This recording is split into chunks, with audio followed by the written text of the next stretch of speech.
La salle de bal était remplie de cristaux scintillants suspendus au plafond, reflétant la lumière dorée des lustres tandis que des centaines d'invités vêtus de tenues de gala conversaient et riaient, une coupe de champagne à la main. Mais tous les regards se tournèrent vers l'entrée principale lorsque les énormes portes doubles s'ouvrirent lentement. Le silence tomba sur la pièce comme un lourd rideau. Une femme entra d'un pas ferme, portant une robe rouge qui semblait avoir été dessinée par des mains divines, ses cheveux parfaitement arrangés en boucles élégantes et un collier de diamants captant chaque rayon de lumière de la salle. Les bouches s'ouvrirent. Les murmures commencèrent comme des vagues invisibles traversant la salle. Personne ne pouvait croire ce qu'il voyait. Cette femme, que tout le monde connaissait comme la femme de ménage qui nettoyait les toilettes et lavait le sol du manoir Westfield, se tenait là devant eux, radieuse, impeccable et absolument éblouissante. Il était impossible de la reconnaître au premier regard. Mais c'était bien elle. Helena. De l'autre côté de la salle, près de la table principale décorée de roses blanches et de bougies parfumées, se trouvait l'hôte de la soirée. Gregory Westfield, un homme de 60 ans aux cheveux gris soigneusement coiffés et au sourire arrogant qui ne quittait jamais son visage. Il était entouré de ses amis hommes d'affaires, politiciens influents et héritiers de fortunes anciennes. Gregory tenait une coupe de vin en regardant l'entrée avec une expression de choc absolu qui se transforma rapidement en colère contenue. 3 semaines plus tôt, tout avait commencé de manière très différente. Helena se trouvait dans le sous-sol du manoir, pliant des draps blancs au parfum de lavande, lorsque Gregory descendit les escaliers d'un pas lourd. Il descendait rarement jusque-là. Le sous-sol était le territoire des employés, un endroit où il n'avait pas besoin de feindre la gentillesse ou la politesse. Helena leva les yeux et vit le sourire cruel sur son visage avant même qu'il n'ouvre la bouche. « Helena, j'ai besoin de te parler de quelque chose d'important, » dit Gregory, appuyé contre le mur de briques apparentes. Sa voix avait un ton amusé, comme s'il allait raconter une plaisanterie entre lui et lui-même. « J'organise un bal de gala dans 3 semaines. Ce sera l'événement de l'année. Politique, hommes d'affaires, célébrités. Tout le monde sera là. » Helena continua de plier les draps, sans le regarder directement. Elle avait appris au cours des 2 années passées à travailler dans ce manoir qu'il valait mieux garder la tête basse et les yeux sur le travail. Gregory n'aimait pas quand les employés le regardaient dans les yeux. « Et j'aimerais t'inviter au bal, » continua Gregory, puis fit une pause dramatique, attendant sa réaction. Helena le regarda enfin, confuse. Ses doigts s'arrêtèrent au milieu d'un pli. « Monsieur. »« Exactement. Je veux que tu viennes en tant qu'invité spécial. Une robe élégante, des chaussures à talons, des bijoux. Toute la soirée. » Il croisa les bras, manifestement satisfait de lui-même. « Qu'en penses-tu » Il y avait quelque chose de mal là-dedans. Helena pouvait le sentir. La façon dont il parlait, l'éclat dans ses yeux, le sourire qui n'atteignait pas les pupilles. Mais elle savait aussi que refuser une invitation directe de Gregory Westfield pouvait signifier perdre son emploi. Et elle avait besoin de cet emploi plus que de tout au monde. « Je vous remercie pour l'invitation, monsieur, » dit Helena avec précaution, choisissant chaque mot. « Mais je n'ai pas de tenue appropriée pour un événement de ce type. »« Ne t'inquiète pas pour ça. Je m'occuperai de tout. Robe, chaussures, accessoires. Tu n'as qu'à venir. » Gregory s'éloigna du mur et se dirigea vers les escaliers. Avant de monter, il se retourna une dernière fois. « Ce sera une soirée que tu n'oublieras jamais, Helena. J'en suis absolument certain. » Lorsque sa silhouette disparut à l'étage, Helena s'assit lentement sur la chaise en bois à côté de la table à repasser. Ses mains tremblaient légèrement. Elle connaissait suffisamment Gregory Westfield pour savoir que cette invitation n'était pas un geste de générosité. C'était quelque chose de bien pire. Mais qu'avait-il exactement prévu? Dans les jours qui suivirent, Gregory tint sa promesse. Un styliste arriva au manoir avec des valises pleines de tissus et de maîtres rubans. Helena fut mesurée, analysée et interrogée sur ses préférences en matière de couleur et de style. Tout semblait trop vrai pour être réel. Le styliste était professionnel, poli et traitait Helena avec respect. Mais elle ne pouvait se défaire de l'impression qu'on la préparait pour quelque chose d'humiliant. Pendant ces 3 semaines, Helena continua son travail normalement. Elle nettoyait les chambres, lavait les sols en marbre, rangeait la vaisselle coûteuse dans la cuisine. Mais le soir, lorsqu'elle rentrait dans son petit appartement à l'arrière de la propriété, elle faisait quelque chose de différent. Quelque chose que personne dans le manoir ne savait. Helena ouvrait une boîte en bois cachée sous son lit et en retirait des documents, des photographies anciennes et des lettres jaunies par le temps.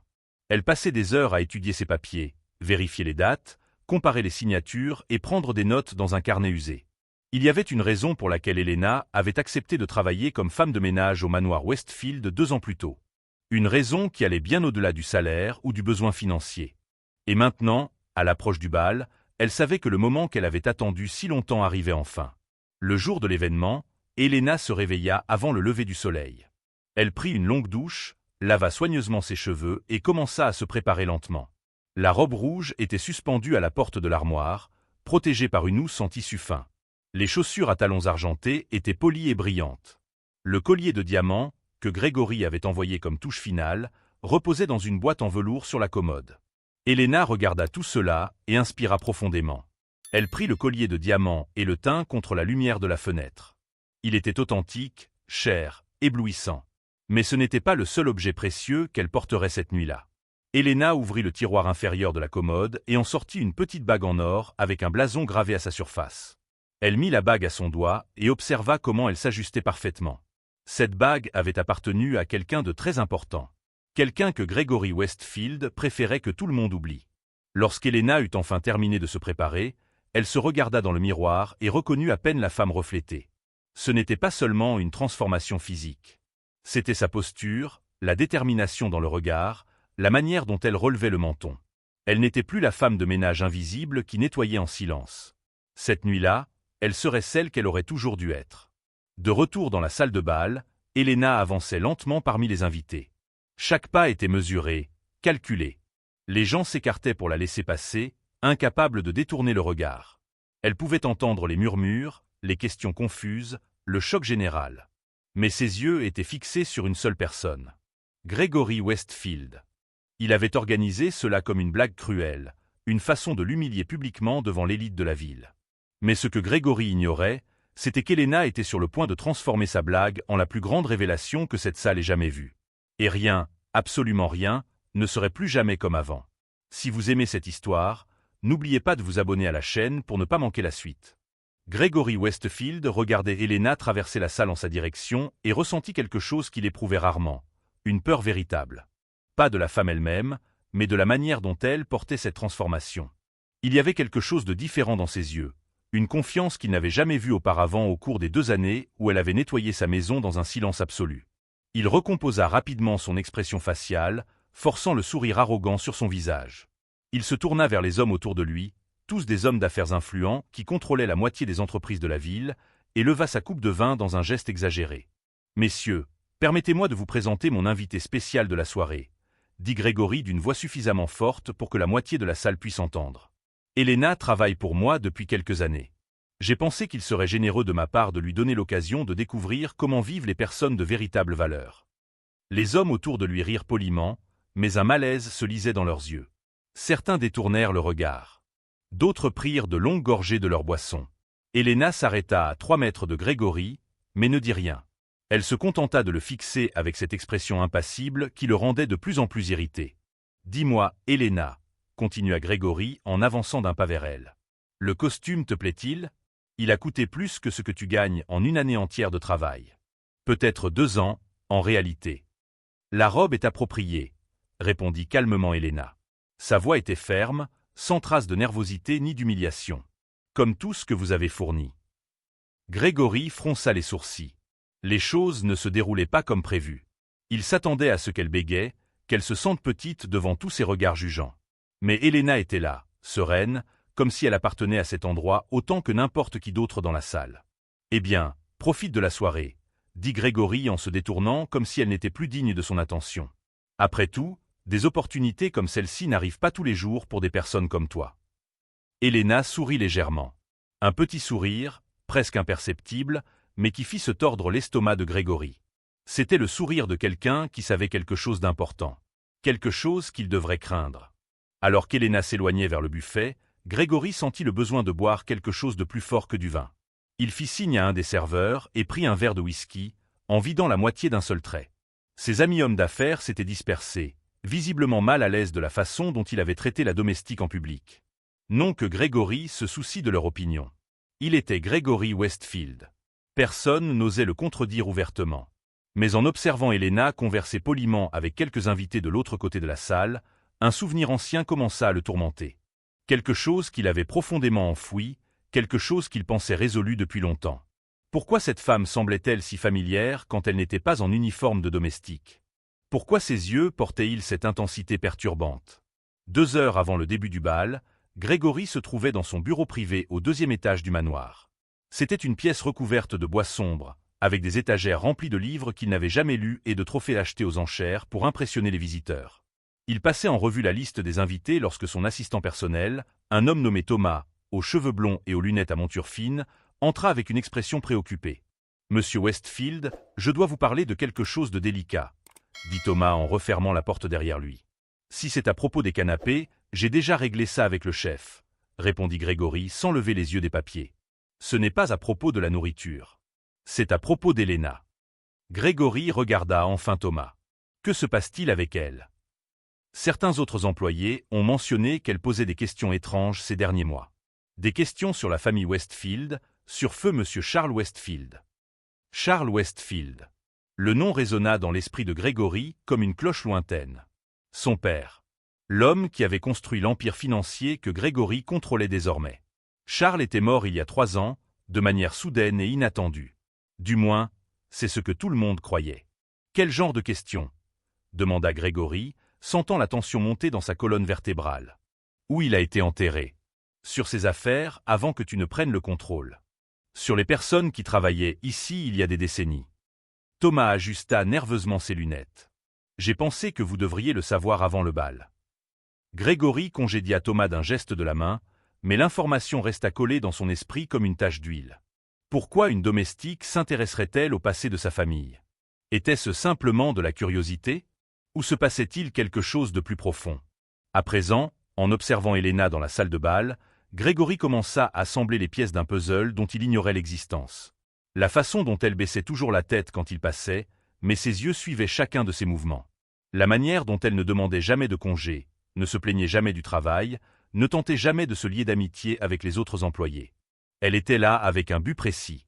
Grégory traversa la salle vers un groupe de femmes portant des robes coûteuses et des bijoux étincelants. Sa femme, Catherine, se trouvait parmi elles, riant à une plaisanterie racontée par l'une des amies. En le voyant approcher, elle interrompit son rire et le regarda avec cette expression de désapprobation qu'il connaissait si bien. « Grégory, je dois te parler, » dit Catherine en lui tirant légèrement le bras pour l'éloigner du groupe. Lorsqu'ils furent à une distance sûre, elle se tourna vers lui, les yeux brillants de colère contenue. « Que crois-tu faire? Inviter la domestique au bal et ensuite l'humilier devant tout le monde? C'est cruel, même pour tes standards. »« Occupe-toi de tes affaires, Catherine, » répondit Grégory froidement. « Tu ne comprends pas. Je comprends parfaitement. Tu t'amuses aux dépens de quelqu'un qui ne peut pas se défendre. C'est pathétique. » Catherine secoua la tête avec mépris. « Parfois, je me demande avec qui je me suis mariée. » Elle s'éloigna avant que Grégory puisse répondre, retournant auprès de son groupe d'amis. Il resta là, tenant son verre de whisky vide, sentant la colère bouillonner en lui. Colère contre Catherine pour l'avoir remis en question. Colère contre les invités pour avoir regardé Elena avec une sorte de sympathie. Colère contre Elena pour ne pas avoir réagi comme il l'espérait. Mais surtout, Grégory se sentait en colère contre lui-même. Parce qu'au fond, dans un recoin sombre de sa conscience qu'il visitait rarement, il savait que quelque chose n'allait vraiment pas. Et il soupçonnait que cette nuit, qui devait être son moment de plaisir cruel, était sur le point de se transformer en quelque chose de complètement différent. Elena se trouvait maintenant près des fenêtres, regardant le jardin illuminé dehors. Ses mains reposaient délicatement sur le rebord de marbre, et Grégory pouvait voir la bague qu'elle portait à son doigt. Une bague simple, discrète, qui ne correspondait ni au collier de diamants ni à la luxueuse robe rouge. Il plissa les yeux, essayant de mieux voir, mais la distance et l'éclairage faible rendaient la tâche difficile. Quelque chose dans cette bague dérangeait profondément Grégory. Il avait déjà vu ce design auparavant. Mais où? Quand? Le souvenir dansait à la périphérie de son esprit, refusant de se solidifier en quelque chose de concret. Et cela le terrifiait absolument. 6 mois avant le bal, Elena se trouvait dans un lieu bien différent de cette salle de gala étincelante. Elle était assise dans une bibliothèque publique du centre-ville, entourée de piles de vieux journaux et d'archives publiques imprimées sur du papier fin. Ses doigts parcouraient des manchettes d'il y a des décennies, cherchant toute mention du nom Westfield. C'est là qu'elle trouva la première véritable pièce du puzzle. Une petite annonce, publiée 28 ans plus tôt, au sujet d'une employée du manoir Westfield qui avait été renvoyée brusquement. L'article était bref, seulement 3 paragraphes, mais il mentionnait que la femme avait travaillé pour Charles Westfield pendant 5 ans avant de disparaître sans laisser de traces. Aucune explication n'avait été donnée. Aucune enquête n'avait été ouverte. Le nom de la femme était Isabella Torres, la mère d'Elena. Elena ferma les yeux, laissant la douleur familière la submerger comme une vague froide. Sa mère était morte quand elle n'avait que 12 ans, emportant avec elle presque tous les secrets de leur passé. Presque tous. Car dans les derniers jours de sa vie, lorsque la maladie la consumait lentement dans un hôpital public où personne ne se souciait d'elle, Isabella avait tenu la main d'Elena et murmuré des paroles que la fillette n'oublierait jamais. « Tu as droit à ce qui t'a été volé. Cherche l'alliance. Cherche la vérité. » Pendant 16 ans, Elena porta ces mots comme un poids sur la poitrine. Elle enchaîna les emplois sans avenir, économisa chaque centime, étudia la nuit après des journées épuisantes. Et enfin, à 28 ans, elle décida qu'il était temps de comprendre ce que sa mère avait voulu dire. C'est alors qu'elle postula pour le poste de femme de ménage au manoir Westfield.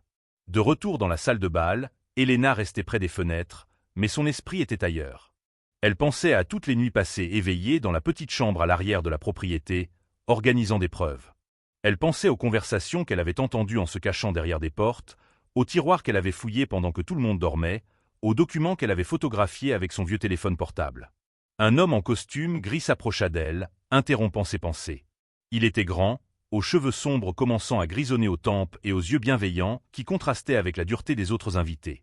Il tenait 2 coupes de champagne et en offrit une à Elena. « On dirait que vous en avez plus besoin que moi, » dit-il avec un sourire triste. « Je m'appelle David Chen. Je suis avocat. » Elena accepta la coupe et but une petite gorgée. « Elena Torres. Je sais qui vous êtes. Tout le monde ici le sait. » David regarda autour de la salle, puis reporta son attention sur elle. Ce que Grégory a fait est méprisable. L'inviter juste pour la ridiculiser en public. Peut-être qu'il n'a pas pensé à toutes les possibilités, répondit calmement Elena. David l'observa avec un intérêt renouvelé. Vous êtes différente de ce à quoi je m'attendais. Plus, préparée. Préparée à quoi? À ce que vous êtes en train de planifier. David prit une gorgée de son champagne. J'ai travaillé avec beaucoup de gens au fil des ans. J'ai appris à reconnaître quand quelqu'un se contente de survivre et quand quelqu'un joue un jeu bien plus vaste. Vous êtes définitivement dans le second groupe. Elena ne répondit pas tout de suite. Elle observa David, évaluant s'il était digne de confiance. Il y avait quelque chose de sincère dans son regard, une tristesse ancienne qui laissait entendre qu'il portait lui aussi des secrets concernant la famille Westfield. « Vous connaissiez Charles Westfield ?» demanda soudain Elena. L'expression de David changea. Surprise, puis reconnaissance, et enfin quelque chose qui ressemblait à du soulagement. « Je le connaissais. J'ai été son avocat personnel pendant les 5 dernières années de sa vie. »« Alors vous savez, » dit Elena, sans que ce soit une question. « Je sais beaucoup de choses. Peut-être que je sais ce que vous cherchez. » David jeta un regard nerveux autour de lui avant de poursuivre. « Mais ce n'est pas l'endroit pour cette conversation. Grégory a des yeux et des oreilles dans tous les recoins de ce manoir. Ne vous inquiétez pas. Tout ce dont j'avais besoin, je l'ai déjà trouvé. » Elena leva légèrement la main gauche, permettant à la lumière du lustre d'illuminer l'alliance à son doigt. « Vous reconnaissez ceci ?» David devint livide. Ses doigts serrèrent la coupe de champagne si fort qu'Elena crut que le verre pourrait se briser. « Où l'avez-vous eu ?»« Ma mère me l'a légué. C'était la seule chose de valeur qu'elle possédait. » Elena baissa la main, avec une lettre qu'elle n'a jamais eu le courage d'envoyer de son vivant. 4 mois avant le bal, Elena avait trouvé la lettre cachée dans une vieille Bible appartenant à sa mère. L'enveloppe était jaunie, mais le contenu était parfaitement lisible. Elle était adressée à Charles Westfield, et chaque ligne débordait de douleur, de colère et d'un amour non partagé. Dans la lettre, Isabella Torres racontait comment Charles avait promis de quitter sa femme Catherine pour assumer la relation secrète qu'ils avaient eue pendant des années. Elle expliquait comment elle avait découvert être enceinte et comment Charles avait d'abord accueilli la nouvelle avec joie. Mais ensuite quelque chose avait changé. Grégory, le fils légitime de Charles, avait découvert l'affaire et la grossesse. Il ne pouvait permettre qu'un enfant illégitime menace son héritage. Grégory manipula son père, empoisonna son esprit de mensonge à propos d'Isabella. Il convainquit Charles qu'elle essayait de l'extorquer, que l'enfant n'était probablement même pas de lui. Charles, faible et facilement influençable par son fils, crut les mensonges. Il renvoya Isabella, lui versa une somme dérisoire et la menaça de poursuites judiciaires si elle tentait de reprendre contact. Isabella éleva Elena seule, travaillant à 3 emplois pour les maintenir à l'abri. Elle ne se remaria jamais, ne fit jamais confiance à aucun autre homme. Et quand la maladie survint, rapide et brutale, elle n'eut pas les moyens d'un traitement adapté. Elle mourut dans un lit d'hôpital bon marché, tenant la main de sa fille et implorant pardon de ne pas avoir été plus forte. Elena essuya une larme qui avait fui alors qu'elle regardait par la fenêtre de la salle. Elle ne laisserait pas Grégory voir son émotion. Pas ce soir. Ce soir, il s'agissait de justice, pas de tristesse. Vous allez l'affronter, dit David, et encore une fois ce n'était pas une question. Je ferai plus que ça. Je détruirai tout ce qu'il a bâti sur des mensonges. Elena se tourna pour regarder David droit dans les yeux. À moins que vous ne comptiez m'en empêcher. David secoua lentement la tête. Je ne vous en empêcherai pas. En fait, je peux aider. Il passa la main dans la poche intérieure de sa veste et en sortit une petite enveloppe. Charles m'a cherché 3 semaines avant de mourir. Il a dit qu'il devait mettre son testament à jour. Il voulait inclure une fille qu'il avait abandonnée des années auparavant. Il a dit que Grégory ne devait jamais le savoir, du moins pas avant qu'il ne soit trop tard. Elena prit l'enveloppe des mains tremblantes. Que est-il arrivé? Charles est mort avant que nous ayons pu finaliser les documents. Officiellement, c'était une crise cardiaque. Mais j'ai toujours suspecté autre chose.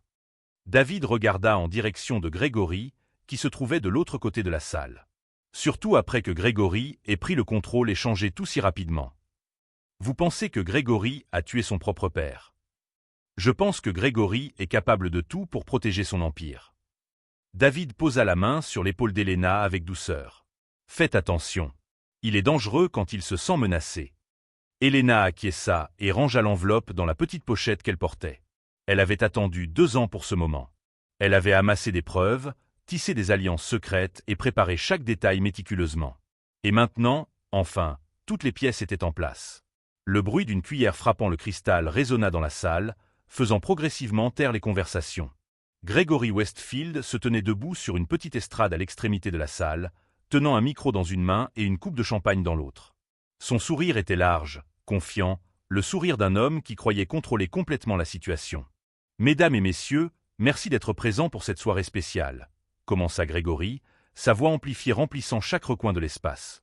Comme vous le savez, ce bal est une tradition annuelle de la famille Westfield, une occasion de célébrer notre succès et de partager notre bonne fortune avec nos amis et partenaires. Elena se tenait près des escaliers, observant. Son cœur battait de façon constante, ferme. Pas de précipitation. Pas d'anxiété. Juste une pure détermination. Mais cette nuit est particulièrement spéciale, car j'ai décidé de faire quelque chose de différent. Quelque chose qui démontre ma générosité. Grégory fit une pause dramatique, cherchant Elena dans la foule du regard. Lorsqu'il la trouva, il pointa directement vers elle. J'ai invité l'une de mes employées à expérimenter, pour une nuit, ce que c'est que de vivre dans le monde des personnes réussies. Quelques invités rirent nerveusement. D'autres restèrent silencieux, mal à l'aise.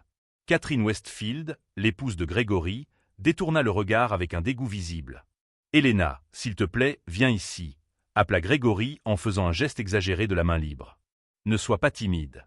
C'est ta grande soirée. » Elena commença à marcher vers l'estrade. Chaque pas était mesuré, délibéré. Les invités s'écartaient pour laisser le passage, leur regard oscillant entre pitié et curiosité morbide. Lorsqu'elle arriva sur l'estrade, Grégory tendit la main comme pour l'aider à monter les marches, mais Elena ignora le geste et monta seule avec des mouvements gracieux. « Dis-nous, Elena », dit Grégory en se tournant vers elle avec le micro tendu. « Comment se passe ton expérience ce soir? Très différente de nettoyer les toilettes, j'imagine. » Elena prit le micro de sa main d'un mouvement rapide et ferme qui le prit complètement au dépourvu. Son sourire vacilla une fraction de seconde avant de revenir, mais désormais, une tension se lisait dans ses yeux. « C'est différent, oui, » dit Elena, sa voix claire et maîtrisée résonnant dans le système sonore. « Mais pas de la manière que tu imagines, Grégory. » L'utilisation du prénom, sans le titre respectueux de « monsieur », fit que plusieurs invités soupirèrent discrètement.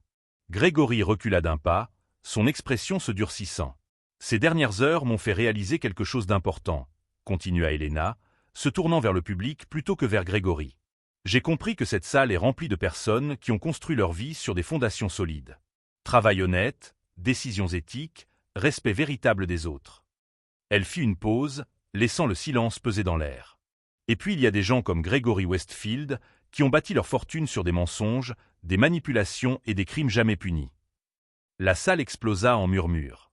Grégory tenta de reprendre le micro, mais Elena recula, le maintenant hors de portée. « Mon nom complet est Elena Torres Westfield », déclara-t-elle, et la salle devint complètement silencieuse. Je suis la fille d'Isabella Torres et de Charles Westfield. Je suis l'héritière légitime que Grégory a tenté d'effacer de l'histoire. » Grégory pâlit. Sa bouche s'ouvrit, mais aucun son ne sortit. Autour de la salle, les invités commencèrent à se rapprocher de l'estrade avec un intérêt renouvelé et choqué. « Impossible !» réussit enfin à dire Grégory, la voix rauque. « Mon père n'aurait jamais. » « Ton père a eu une relation avec ma mère pendant 5 ans. Quand elle est tombée enceinte de moi, il a d'abord été heureux. Mais tu as découvert, n'est-ce pas ?» Elena fit un pas vers Grégory, qui recula instinctivement. « Tu ne pouvais pas permettre qu'un enfant illégitime menace ton héritage. Alors tu as empoisonné l'esprit de ton père avec des mensonges jusqu'à ce qu'il chasse complètement ma mère de sa vie. »« Tu n'as aucune preuve de tout ça, » dit Grégory, mais sa voix tremblait. Elena leva la main gauche, montrant l'alliance. « Cette bague appartenait à votre grand-père, fondateur de l'Empire Westfield. Charles l'a donnée à ma mère comme promesse qu'il nous reconnaîtrait officiellement. C'est la bague de la famille, Grégory. Tu dois la reconnaître. » Plusieurs invités plus âgés dans la salle murmurèrent en signe de reconnaissance. Catherine Westfield porta la main à sa bouche, des larmes brillant dans ses yeux. « Mais ce n'est pas tout, » continua Elena. Elle fit un signe de tête à David Chen, qui se tenait près de l'estrade. Il monta rapidement, portant une pochette en cuir. David Chen était l'avocat personnel de Charles. 3 semaines avant sa mort soudaine et pratique, Charles est venu le voir pour modifier son testament afin de m'inclure comme héritière. David ouvrit la pochette et commença à distribuer des copies des documents aux invités les plus proches. Voici les notes préliminaires, signées par Charles Westfield lui-même. Il exprime clairement son intention de partager sa fortune également entre ses 2 enfants, Grégory et Elena. « Mon père est mort d'une crise cardiaque naturelle », protesta Grégory, mais sa voix sonnait maintenant désespérée. « Les médecins ont confirmé. » « Le médecin a confirmé, » corrigea Elena. « Un médecin spécifique. Le docteur Harrison Palmer, qui, par hasard, a reçu un virement bancaire de 500 000 $ de ta part 2 jours après la mort de ton père. » Les portes de la salle s'ouvrirent soudainement. 2 hommes entrèrent, tous 2 vêtus de costumes sombres. Derrière eux se tenait un homme plus âgé en blouse blanche, visiblement nerveux. Grégory reconnut immédiatement le docteur Palmer et son expression passa de la surprise à la terreur absolue. « Le docteur Palmer acceptait de témoigner, » dit Elena calmement. « Il confirmera que vous l'avez payé pour falsifier la cause de la mort de votre père. Charles Westfield n'est pas mort d'une crise cardiaque. Il a été lentement empoisonné pendant 3 mois avec de petites doses de digitaline mélangées à son traitement pour la tension. »« C'est de la folie, » cria Grégory, mais sa voix se brisait. « Vous allez tous croire en cette impostrice. » Un des hommes en costume sombre fit un pas en avant, montrant une identification. « Je suis le détective James Morrison. Nous enquêtons sur ces allégations depuis 6 mois, depuis que mademoiselle Torres nous a approchés avec des preuves préliminaires. Nous avons des mandats de perquisition pour ces dossiers financiers, dossiers médicaux et correspondances personnelles. » Le second homme ajouta. « Nous avons également des enregistrements de ses conversations téléphoniques avec le docteur Palmer dans les jours suivant la mort de son père, discutant du paiement pour les services rendus. » Grégory regarda autour de la salle, désespéré, cherchant un allié, un visage amical. Mais il ne trouva que choc, dégoût et trahison dans les yeux de ceux qu'il considérait comme des amis. Catherine avait quitté la salle complètement, incapable d'assister davantage à la destruction de son mari. « Grégory Westfield, » dit le détective Morrison, avançant avec des menottes en main. « Vous êtes en état d'arrestation pour le meurtre de Charles Westfield. Vous avez le droit de garder le silence. » Alors que les menottes claquaient autour des poignets de Grégory, Elena descendit de l'estrade. Elle ne ressentit ni triomphe ni joie. Juste une profonde sensation de clôture, comme si un poids qu'elle portait toute sa vie venait enfin d'être levé de ses épaules. David Chen s'approcha d'elle, posant doucement la main sur son épaule. « Vous y êtes parvenu. La justice a été faite. » Elena regarda Grégory être escorté hors de la salle, ses cris de protestation résonnant même après la fermeture des portes. Puis elle regarda l'alliance à son doigt, pensant à sa mère, souhaitant qu'Isabella puisse être là pour voir ce moment. 6 mois plus tard, Elena se tenait devant les immenses fenêtres du bureau qui avaient un jour appartenu à Grégory Westfield. Les rideaux avaient été remplacés, les murs repeints dans des tons plus clairs et accueillants. Les trophées achetés aux enchères avaient été donnés, remplacés par des photographies des employés et des projets communautaires que l'entreprise soutenait désormais. La ville s'étendait devant elle à travers le verre, baignée par la lumière dorée du crépuscule. Tant de choses avaient changé depuis cette nuit du bal. Tant de choses avaient été reconstruites à partir de zéro. Le procès de Grégory avait été rapide et dévastateur. Les preuves collectées par Elena au cours de 2 ans, combinées aux témoignages du docteur Palmer et aux registres financiers récupérés par la police, formaient un dossier irréfutable. Gregory fut condamné à 25 ans de prison pour meurtre prémédité. Ses biens furent confisqués, ses comptes bancaires gelés, et son nom devint synonyme de trahison et de cupidité dans les cercles d'affaires. Catherine avait demandé le divorce immédiatement après l'arrestation, refusant tout centime de la fortune Westfield. Elle avait déménagé sur la côte ouest, où elle ouvrit une galerie d'art modeste et trouva enfin la paix loin du nom qu'elle avait porté pendant tant d'années. Elle et Elena restaient en contact occasionnel, une amitié improbable née de la reconnaissance mutuelle d'avoir été victime des manipulations de Gregory. Un léger coup à la porte interrompit les pensées d'Elena. David Chen entra, portant une nouvelle pile de documents, mais son visage affichait un sourire fatigué plutôt que le stress habituel lié à la paperasse. « Encore des contrats à signer », dit-il en posant les papiers sur la table en bois clair qu'Elena avait choisi pour remplacer la monstruosité sombre utilisée par Gregory. Cette fois, ce sont les accords de partenariat avec ces 5 organisations à but non lucratif que vous avez sélectionnés. Elena s'assit et commença à examiner les documents. Chacun représentait un engagement de l'entreprise Westfield à financer des programmes d'éducation, de logements abordables et de soins médicaux pour des communautés défavorisées. C'était le type de programme qui aurait pu sauver sa mère, qui aurait pu donner à Isabella une chance de lutter contre la maladie qui l'avait emportée si tôt. Les actionnaires sont satisfaits de la direction que nous prenons, commenta David, s'asseyant sur la chaise en face. Les actions de l'entreprise ont augmenté de 30% depuis que vous avez pris le contrôle. Apparemment, l'éthique dans les affaires est rentable. Qui l'aurait cru? Elena esquissa un léger sourire. Mon grand-père a construit cet empire sur des principes solides avant de mourir. Gregory en a fait quelque chose de sale. Je ne fais que le ramener à ce qu'il aurait toujours dû être. Vous faites bien plus que cela. David montra une photo encadrée sur le mur montrant Elena inaugurant un centre communautaire dans le quartier le plus pauvre de la ville. Vous changez des vies. Des centaines d'entre elles. Depuis qu'elle avait pris le contrôle de l'entreprise, Elena avait mis en œuvre des changements radicaux. Elle avait augmenté les salaires de tous les employés, en particulier ceux occupant des postes plus bas comme le nettoyage et la maintenance.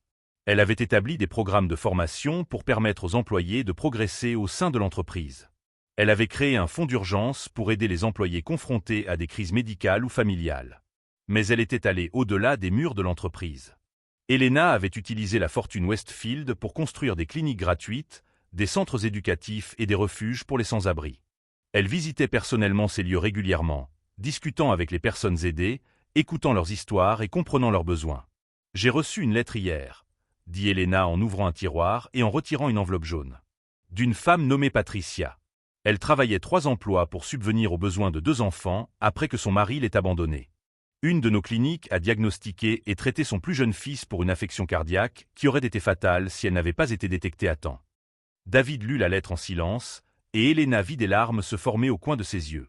Elle dit que vous avez sauvé la vie de son fils. Le système de santé que nous avons créé a sauvé sa vie, corrigea Elena. Je n'ai fait que fournir les ressources. Ce sont les infirmières, les médecins et les assistants sociaux qui accomplissent le vrai travail. Vous êtes modeste. Sans vous, rien de tout cela n'existerait. David rendit la lettre avec précaution. Votre mère serait fière. Elena regarda à nouveau par la fenêtre, observant les lumières de la ville s'allumer à mesure que la nuit approchait. J'espère. Tout ce que j'ai fait, je l'ai fait en pensant à elle. À toutes les Isabella du monde qui travaillent jusqu'à l'épuisement et ne parviennent toujours pas à survivre. Dans un système qui les écrase et les accuse ensuite d'être brisés. Un silence confortable tomba sur le bureau. Puis Elena se leva et se dirigea vers un petit coffre-fort encastré dans le mur. Elle tapa le code et sortit une boîte en velours bleu. À l'intérieur se trouvait l'anneau de la famille Westfield, le même qu'elle avait porté lors de la nuit du bal. Vous savez, j'ai beaucoup réfléchi à ce que je devais faire de cela, dit-elle en tenant l'anneau à la lumière. L'écusson gravé brillait doucement. Il est précieux, historiquement significatif. Je pourrais le vendre et utiliser l'argent pour d'autres projets. Mais, demanda David. Mais j'ai réalisé que sa véritable valeur ne réside pas dans l'or ou le sens historique. Elle réside dans ce qu'il représente. Ma mère l'a gardé toute sa vie comme symbole qu'elle comptait, que son histoire méritait d'être rappelée. Elena referma soigneusement la boîte. Je vais le garder. Pas comme symbole de richesse ou de pouvoir, mais comme rappel que chaque personne a de la valeur, peu importe où elle commence dans la vie. David se leva, prêt à partir. Vous avez transformé quelque chose de pourri en quelque chose de beau, Elena. Cela demande une force que peu de personnes possèdent. Lorsque David sortit, Helena retourna à la fenêtre. Elle pensa au parcours qu'il avait mené jusqu'ici. Aux jours passés à travailler comme employée invisible, nettoyant les mêmes sols qu'elle parcourait maintenant en tant que propriétaire. Aux nuits passées à étudier d'anciens documents, assemblant un puzzle qui avait mis des années à se compléter. À la peur qu'elle avait ressentie avant le bal, se demandant si elle aurait le courage d'affronter Grégory publiquement. Mais par-dessus tout, elle pensa à toutes les personnes qui avaient maintenant des opportunités grâce au choix qu'elle avait fait.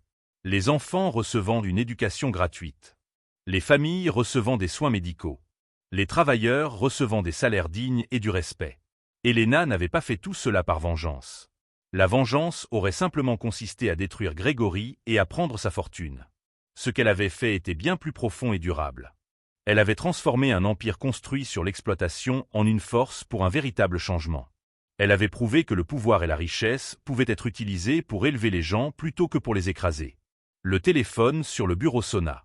C'était le directeur du centre communautaire le plus récent, invitant Helena à la cérémonie d'inauguration la semaine suivante. Elle accepta avec plaisir, prenant des notes sur l'événement. Puis elle raccrocha et sourit à elle-même. L'histoire d'Helena n'était pas celle d'une employée devenue millionnaire. C'était celle d'une fille qui avait honoré sa mère. D'une femme qui avait choisi la justice plutôt que la vengeance. De la vérité qui finit toujours par prévaloir, peu importe combien de temps cela prend. Et du fait que nos origines ne déterminent jamais notre destin, mais que nos choix déterminent toujours notre héritage. Elle regarda une dernière fois la ville illuminée et murmura doucement. « Nous avons réussi, maman. Enfin, nous avons réussi. » Et pour la première fois depuis de nombreuses années, Helena sentit que sa mère pouvait enfin reposer en paix.